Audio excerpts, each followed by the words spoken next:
She found a room in her basement that didn't exist before. Subscribe now, if you think you can handle what comes next. It started with an ordinary move-in. Lena Walker, a 32-year-old freelance writer, was just looking for a quiet place to start over. Her new home in the sleepy town of Briar Hill seemed perfect. A large, old Victorian house on the edge of the woods, with cracked windows and creaky floors that whispered with age. But for all its charm, there was something strange about the house. It wasn't the house itself that unsettled Lena, it was the feeling of being watched. She told herself it was just nerves. She'd lived in big cities before, and she was used to feeling alone. Yet every night, as the wind howled through the trees outside, something about the house's silence seemed too quiet. It was on her second day of unpacking when Lena first noticed it. The basement. The basement wasn't large, but it was packed with old furniture, dusty chairs, chipped tables, broken picture frames. She'd been down there twice, clearing out boxes, when she realized there was a door she hadn't noticed before. The basement was full of shadows, and it took her a moment to focus. The door wasn't like the others. It was tucked away behind a tall stack of cardboard boxes and barely visible in the dim light. It wasn't even part of the original layout of the basement. Curious, Lena approached the door. The wood was dark, scratched, as if it had been there much longer than the rest of the house. She could feel a chill seeping from beneath it. The door had no handle, only a rusted keyhole. "Weird," she whispered to herself. "I don't remember this being here when I toured the house." Her fingers brushed over the cold surface, and for a moment the air around her seemed to thicken. She shook her head, dismissing it as imagination. With a deep breath, she grabbed a crowbar and pried open. Her breath caught in her throat. She spun, desperately trying to find the source of the voice, but there was nothing. Then, as if the walls themselves were closing in, Lena felt the unmistakable sensation of something cold and clammy touching the back of her neck. The lights flickered once more, and when they flickered back on, she was no longer alone. Cliffhanger. Lena's flashlight dropped to the floor, casting erratic shadows across the walls. In the darkness, something moved. Her eyes widened in terror as she realized there were figures standing in the tunnel, just out of reach of the light. But then, the worst part, one of them stepped forward, and Lena saw its face, a face she recognized. It was her own. Lena's heart pounded in her chest as the figure stepped closer. The tunnel was too dark to see clearly, but there was no mistaking it. The face, or at least the outline of it, was unmistakably hers. The same shape, the same features, even the same terrified expression. Her breath caught in her throat. For a second, she thought her mind was playing tricks on her. But then the figure spoke. "You're not supposed to be here." The voice was low, almost a whisper, and yet it echoed inside her head. Lena staggered backward, her hands shaking violently as she fumbled for her flashlight. But it was no use. The light flickered, casting sharp, erratic shadows that made the figures seem to move closer with each passing second. The other shadowy figures, all dressed in dark, tattered clothing, stood perfectly still in the background, watching her, their eyes hollow and lifeless. They didn't speak, but the way they seemed to lean forward in unison made Lena feel like she was suffocating. Her mind raced, trying to make sense of what was happening. Was this a hallucination? A trick of the light? But deep down, she knew it wasn't. This was real. And the presence in the two of it. I know. The way the air felt thicker, colder, like it was alive, confirmed it. She wasn't alone. The figure, the one that looked like her, took another step toward her, its movements slow and deliberate, as if it were savoring her fear. Lena stumbled back. "What do you want from me?" she gasped. The figure didn't respond directly. Instead, it lifted its hand, pointing to the far end of the tunnel. Behind it, the walls seemed to shift. The stone now covered with strange markings, jagged, spiraling symbols carved deep into the stone. "It's been waiting for you," the figure finally said, its voice strangely hollow. "It always waits for the next one." The next one. The words hung in the air, heavy with an ancient dread Lena couldn't shake. What did it mean? She tried to run, but as soon as she turned to flee, the tunnel shifted again. The walls seemed to stretch further than before, the exit now just a distant memory. Her legs felt heavy, like they were moving through mud, each step slower than the last. The voice followed her, its eerie tone growing louder. "You'll never leave."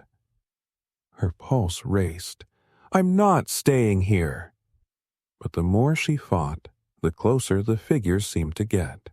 They stepped forward, closing in on her from all sides. Every step Lena took felt like a battle, each breath more labored than the last. And then, as the figure that resembled her reached out, its hand grasped her wrist, cold as ice. "We're all waiting for you, Lena. You can't escape your fate." The grip tightened, sending shock waves of freezing terror through her entire body. Lena screamed, but the sound was muffled, as if the air itself was swallowing her voice. Her surroundings seemed to collapse in on her, the walls, the figures, the tunnel all warping into a blur of darkness. And then everything went still. Cliffhanger. Lena opened her eyes.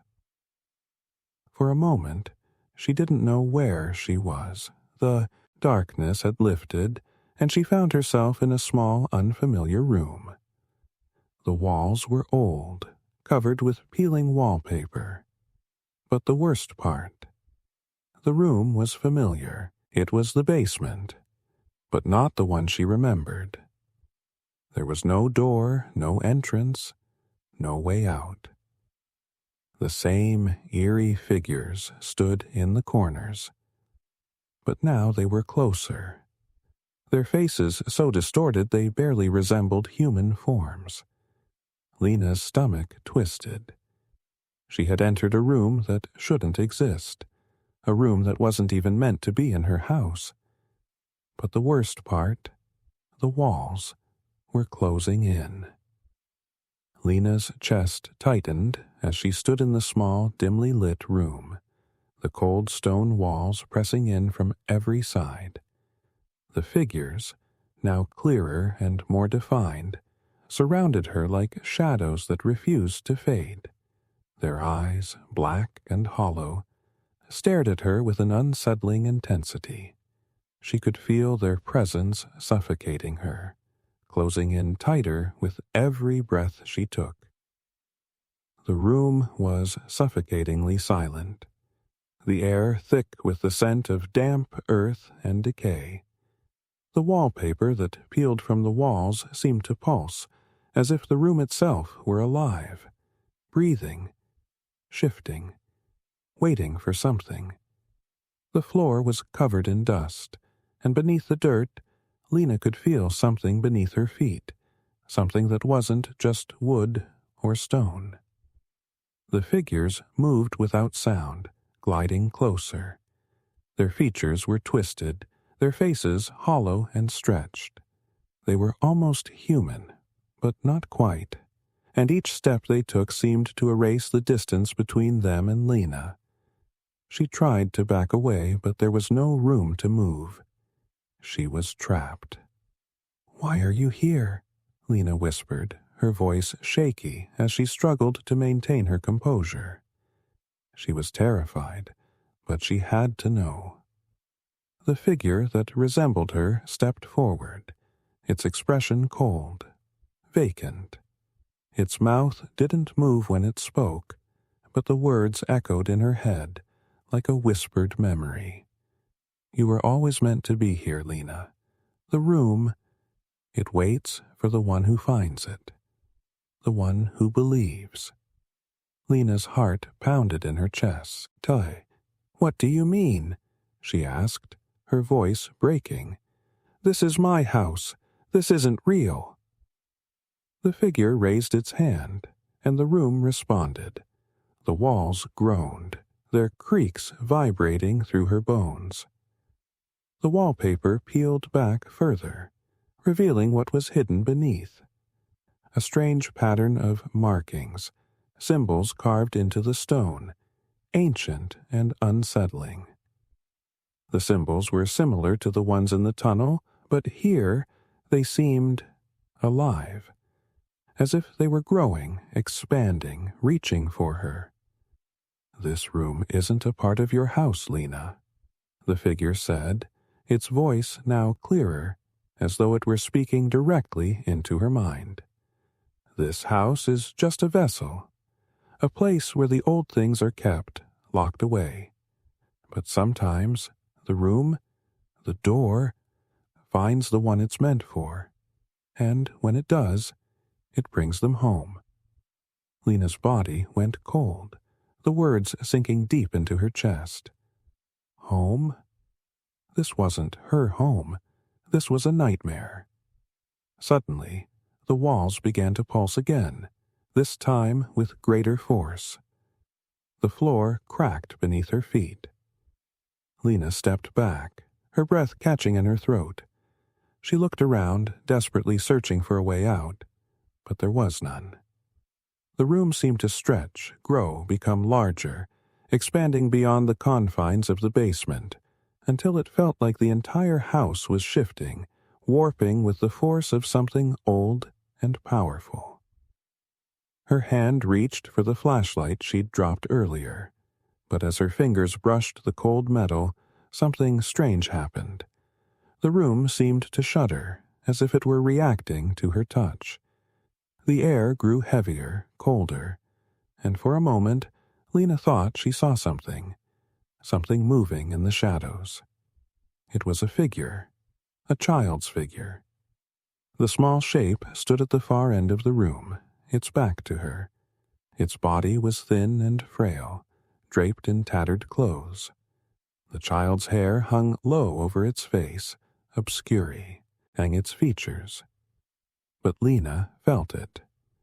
The presence of something unnatural, something ancient, lurking in the darkness. The child turned slowly, revealing its face, and Lena's blood ran cold. The face was identical to hers. "You never should have come here," the child said, its voice a distorted echo of her own. "The room will never let you leave." Lena took a step back, but the figures around her moved in closer. The child reached out, its cold fingers brushing against her arm. The touch sent a shock of ice through her body, making her knees buckle. She fell to the floor, unable to move, unable to breathe. The room was closing in on her. "We wait for the one who is lost," the figure whispered. "You found the door. Now, you are part of the room, and the room never lets go." Her vision blurred, the world spinning around her. The walls, the figures, everything seemed to merge into a single entity, a mass of darkness and cold. Lena screamed, but her voice was swallowed by the room. And then, with one final twist, everything stopped. Final twist. Lena woke up. Her heart was still pounding in her chest. The room was gone. The basement was just a basement again, the walls solid, the air normal. But when she looked down at her hands, her palms were covered in scratches, scratches that hadn't been there before. The house was silent, too silent. And then, in the corner of her vision, she saw something move, the child's figure standing just outside her door. It didn't speak. It didn't move. It just watched her. Lena slowly reached for her phone, her fingers trembling. She snapped a photo, half expecting it to be a trick of the light. But when she looked at the image, she froze. The room was back. It was waiting.